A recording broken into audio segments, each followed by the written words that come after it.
Good morning students. आज हम जो 11th क्लास का कबीर दास जी का जो चैप्टर है वह देखेंगे। इससे पहले हमने कबीर दास जी के जीवन परिचय और उसका पहला पद कंप्लीट कर लिया है।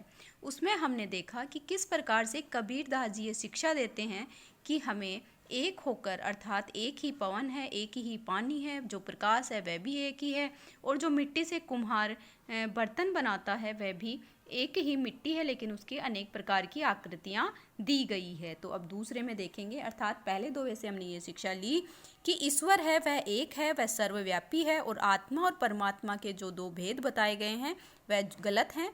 आत्मा और परमात्मा दोनों एक ही स्वरूप और एक ही आकार है। अब देखिए दूसरा पैराग्राफ।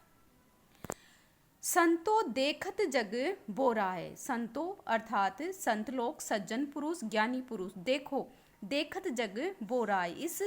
अब इसमें क्या है कि कबीर दास जी जो लोग हैं, पाखंडी जो लोग हैं, उनकी तरफ इशारा करते हुए उनके बारे में कुछ कहना चाहते हैं। तो वो कहते हैं कि संतो देखत जग बोराए। इस जगत को, अर्थात इस संसार को जब देखता हूँ तो मैं पागल हो गया हूँ। साची कहो तो मारण धावे।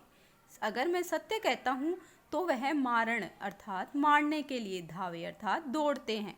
झूठे जगपति आना, और अगर झूठ कहा जाए तो वह उस पर विश्वास कर लेते हैं। नेमी देखा, नेमी अर्थात नियमों का पालन करने वाला व्यक्ति, देखा अर्थात देखना। धर्मी अर्थात धर्म को मानने वाला देखा। प्रातः करे अस नाना, अर्थात जो उठते हैं सुबह, नेमी अर्थात नियमों का पालन करते हैं, धर्म का पालन करते हैं, और प्रातः सुबह जल्दी उठकर स्नान करते हैं। आत्म मारी पखान नहीं पूजे, उनमें कछु नहीं ज्ञाना। आत्म अर्थात स्वयं का, पखान नहीं अर्थात पत्थर को भी पूजते हैं, उनमें कछु नहीं ज्ञाना, लेकिन उन पाखंडियों में कुछ भी ज्ञान नहीं है। बहुतक देखा पीर ओलिया, पढ़े कितवे कुराना। बहुत सारे पीर ओलिया अर्थात जो ईश्वर की आराधना करते हैं, साधु सन्यासी हैं, धर्म गुरु हैं, ओलिया अर्थात धर्म गुरु हैं।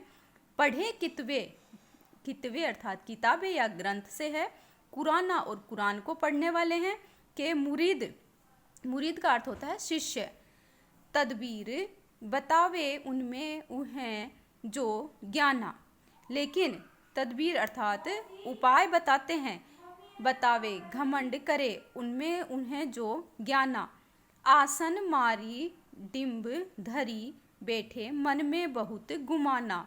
आसन बिछाकर उस पर बैठकर और फिर डिम्ब धरी अर्थात घमंड करके बैठते हैं और मन में बहुत गुमाना, लेकिन वो क्या करते हैं, आसन बिछाकर, माला पहनकर और ग्रंथों को सामने रखकर ईश्वर की आराधना करते हैं, अपने शिष्यों को शिक्षा देते हैं, लेकिन उनमें क्या है, उनमें अहंकार की भावना अधिक है। पीपर पातर पूजन लागे, तीर्थ गर्भ भुलाना। और क्या करते हैं, पीपल की पूजा करते हैं, तीर्थों पे जाते हैं। टोपी पहिरे माला पहने, और टोपी लगाते हैं, माला पहनते हैं, तिलक छापे करते हैं। अनुमाना, माथे पर छापा व तिलक लगाते हैं। तो इस प्रकार से देखिए, इस पद में कबीर दास जी कहना चाहते हैं कि जो पाखंडी लोग हैं वो क्या करते हैं, लक्ष्य करके कबीर दास जी कहते हैं कि जो साधक है वह यह सारा जग पागल हो गया है, और यदि उनके सामने सही बात कही जाए तो वह नाराज हो जाते हैं और मारने के लिए दौड़ते हैं, लेकिन अगर उनकी प्रशंसा की जाए और उन्हें झूठी बातें बताई जाए तो वह उस बात पर विश्वास कर लेते हैं। कबीर दास जी कहते हैं कि मुझे नियम, धर्म, दिनचर्या आदि का कठोरता से पालन करने वाले इस संसार में बहुत संत मिले हैं।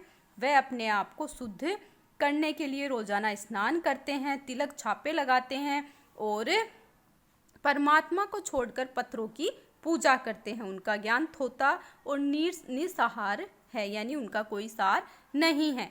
कबीर दास जी हिंदू और मुसलमान दोनों को ही ये समझाना चाहते हैं कि यहाँ जो धर्म गुरु बने हुए हैं, जो संत हैं, और अपने शिष्यों को धार्मिक ग्रंथ और कुरानों के द्वारा जो शिक्षा देते हैं, वह सभी पाखंडी हैं और वह क्या करते हैं, दिखावा करते हैं, उनमें अहंकार की भावना अधिक होती है। आगे देखिए।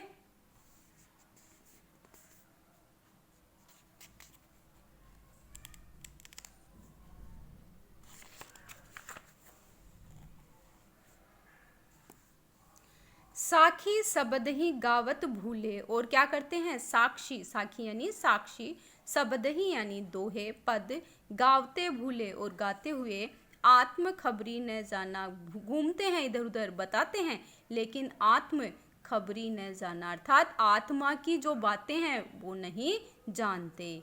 हिंदू कहे मोहिम राम प्यारो, हिंदू क्या कहता है कि मुझे राम अति प्रिय है।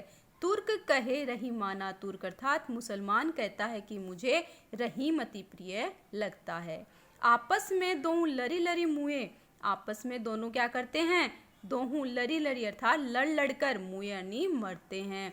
मर्म न काहू जाना, लेकिन इनका जो भेद है, मर्म भेद है, वह कोई भी नहीं जान पाया कि रहीम और राम एक है या नहीं।